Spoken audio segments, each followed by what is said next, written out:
Hello दोस्तों अगर आप एसएसबी, एसएससी, सीजीएल या किसी भी कॉम्पिटिटिव एग्जाम की तैयारी कर रहे हैं तो हमारी ये वीडियो आपके लिए बहुत ही हेल्पफुल साबित होगी। दोस्तों आज की इस वीडियो में हम आपके लिए बहुत ही इंपॉर्टेंट क्वेश्चंस लाए हैं जो अकाउंटेंसी एंड बुक कीपिंग से रिलेटेड हैं। जी हाँ दोस्तों, ये जो टॉपिक है आपके आने वाले एग्जाम का बहुत ही इंपॉर्टेंट सेक्शन रहने वाला है, तो वीडियो को एंड तक देखते रहें। वीडियो को स्टार्ट करने से पहले आपसे रिक्वेस्ट है कि अगर आप चैनल पर नए हैं तो चैनल को सब्सक्राइब करें और साथ में बेल आइकन जरूर प्रेस करें। वीडियो अगर अच्छी लगे तो वीडियो को लाइक करने के साथ साथ शेयर भी जरूर करें। तो दोस्तों स्टार्ट करते हैं आज की ये वीडियो। आज का पहला क्वेश्चन देखते हैं। The art of recording all business transactions in a systematic manner in a set of books is called dash. आपको बताना है उस आर्ट को क्या कहते हैं जिसमें हम तमाम बिजनेस ट्रांजैक्शंस को सिस्टमैटिक मैनर में रिकॉर्ड करते हैं बुक्स में। ऑप्शन है आपके पास, अकाउंटिंग कहते हैं, बुक कीपिंग कहते हैं, लेजर कहते हैं या फिर नन ऑफ दीज। दोस्तों बहुत ही बेसिक सा क्वेश्चन है अकाउंटेंसी से रिलेटेड, तो अपना अपना आंसर टाइप करें क्या कहते हैं हम इस आर्ट को। तो इसका जो सही आंसर है वो है part B, book keeping. Next question है the properties which help in smooth functioning of a business and which are owned by the business are called as. आपको बताना है उन चीज़ों को क्या कहते हैं जो बिजनेस को स्मूथली चलाने में मदद देती हैं, और ये जो चीज़ें हैं ये बिजनेस की अपनी चीज़ें होती हैं, यानी इन पे बिजनेसमैन का मालिकाना हुकूक होते हैं। तो ऑप्शन है आपके पास एसेट्स, लायबिलिटीज़, प्रॉफिट या फिर कैश। दोस्तों अपना अपना आंसर टाइप करें। इसका सही आंसर है part A, that is assets.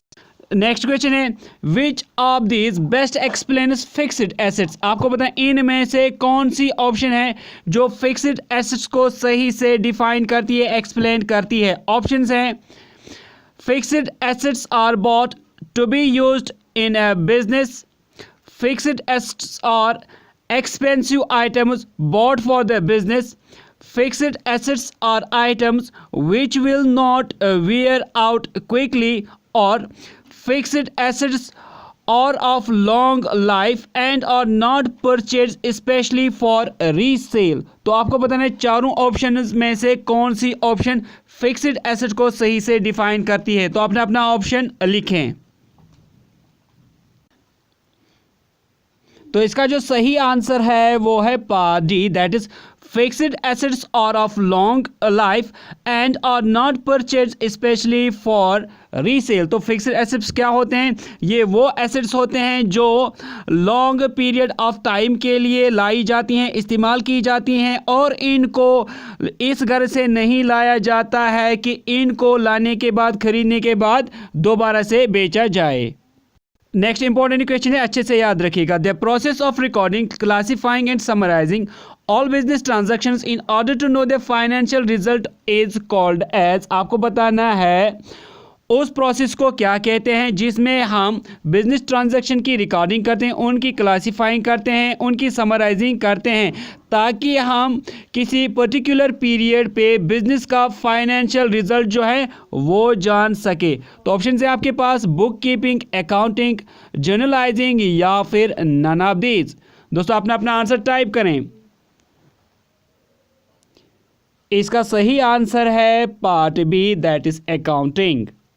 Next question है what are the unsold goods left at the end of the year called. आपको बताना है जब साल ख़त्म होता है और साल के ख़त्म होने पर जो चीज़ें बेची नहीं गई हों तो उनको क्या कहा जाता है। ऑप्शन है आपके पास opening stock, closing stock, cash in hand या फिर गेन्स। दोस्तों अपना अपना आंसर टाइप करें और बोलें क्या कहते हैं उन गुड्स को जो अनसोल्ड रहती हैं साल के ख़त्म होने पर।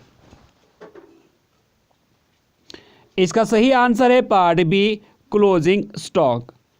नेक्स्ट क्वेश्चन है कैश गुड्स और assets invested by the proprietor in the business for earning profit is called as.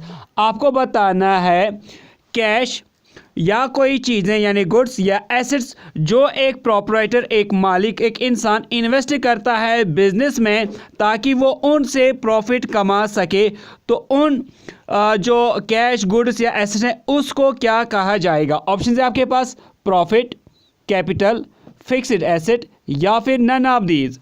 दोस्तों अपना अपना आंसर टाइप करें। इसका सही आंसर है पार्ट बी कैपिटल। दोस्तों याद रखें कि जब कोई इंसान या कोई प्रोपराइटर कैश, गुड्स, एसेट्स या कोई भी ऐसी चीज़ बिजनेस में इन्वेस्ट करता है ताकि उसका इस्तेमाल करके वो कोई प्रॉफिट कमाए, तो उन चीज़ों को कैपिटल कहा जाता है।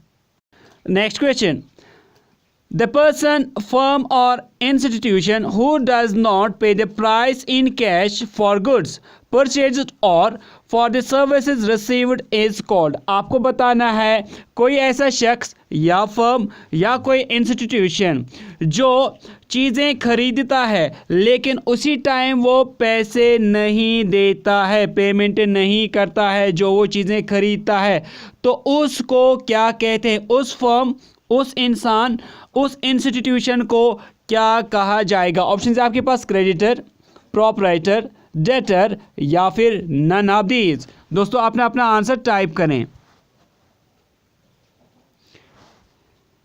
इसका सही आंसर है पार्ट सी डेटर कहा जाएगा, या जिसको हम उधारी भी कहते हैं, यानी कोई भी ऐसा शख्स जो उधार में कोई चीज़ ले जाता है और बाद में कहता है कि मैं बाद में पैसे दूंगा, तो उसको कहा जाता है डेटर।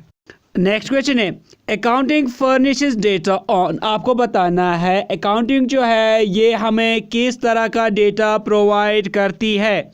ऑप्शंस हैं income and cost for the managers, ये हमें इनकम और जो हमारे मैनेजर्स हैं उन पे जो कॉस्ट लगता है वो हमें प्रोवाइड करती है।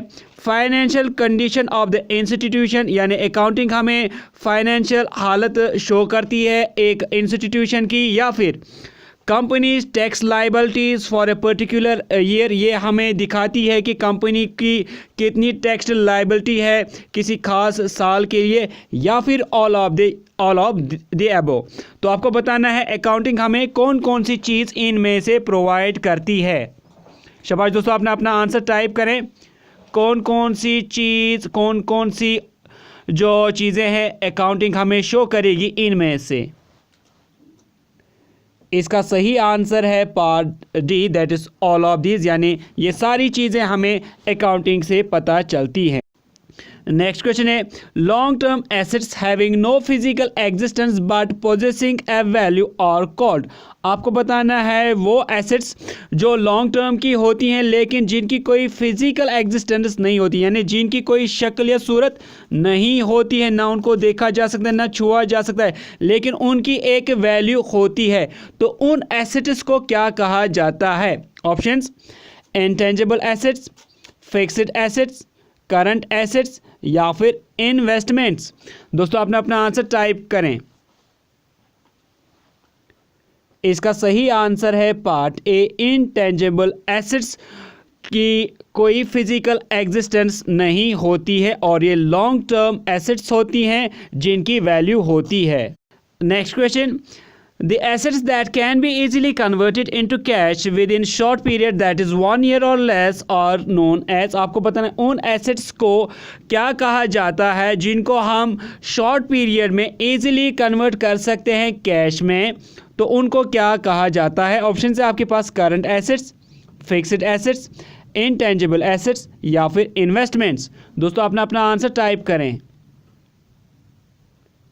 इसका सही आंसर है part A, current assets. Next important question, the debts which are to be repaid within a short period a year or less are referred to as. आपको बताना है ऐसे डेट्स यानी कर्जे जो हमें कम मुद्दत में यानी 1 साल या इससे भी कम टाइम में पे करना या रीपे करना होता है, तो उन डेट्स को क्या कहा जाता है? ऑप्शन है आपके पास current liabilities, fixed liabilities, contingent liabilities या फिर ऑल ऑफ दीज। दोस्तों अपना अपना आंसर टाइप करें। इसका सही आंसर है पार्ट ए, करंट लाइबिलिटीज़। ऐसी लाइबिलिटीज़ होती हैं जो आपको शॉर्ट पीरियड ऑफ टाइम में पे करना होता है। नेक्स्ट क्वेश्चन है, which of the following does not describe accounting. आपको पता है इनमें से कौन सी ऐसी ऑप्शन है जो अकाउंटिंग को डिस्क्राइब नहीं करती है, मतलब उसका अकाउंटिंग के साथ इनमें से कोई ताल्लुक नहीं।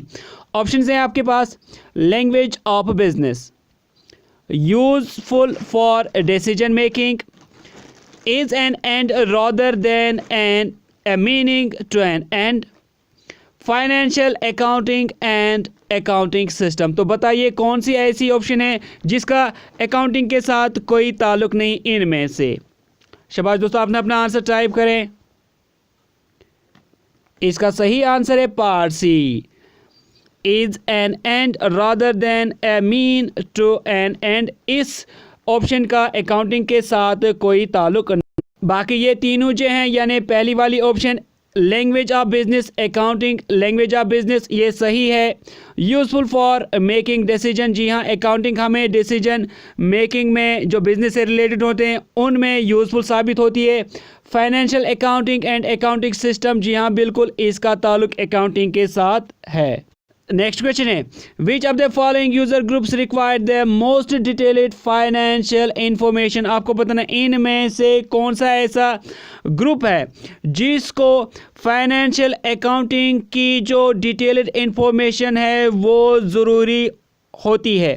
ऑप्शन है आपके पास lenders, investors and potential investors, government agencies या फिर द मैनेजमेंट। तो बताइए किसको डिटेल्ड फाइनेंशियल इंफॉर्मेशन ज़रूरत रहती है इनमें से। इसका सही आंसर है पार्ट डी, मैनेजमेंट।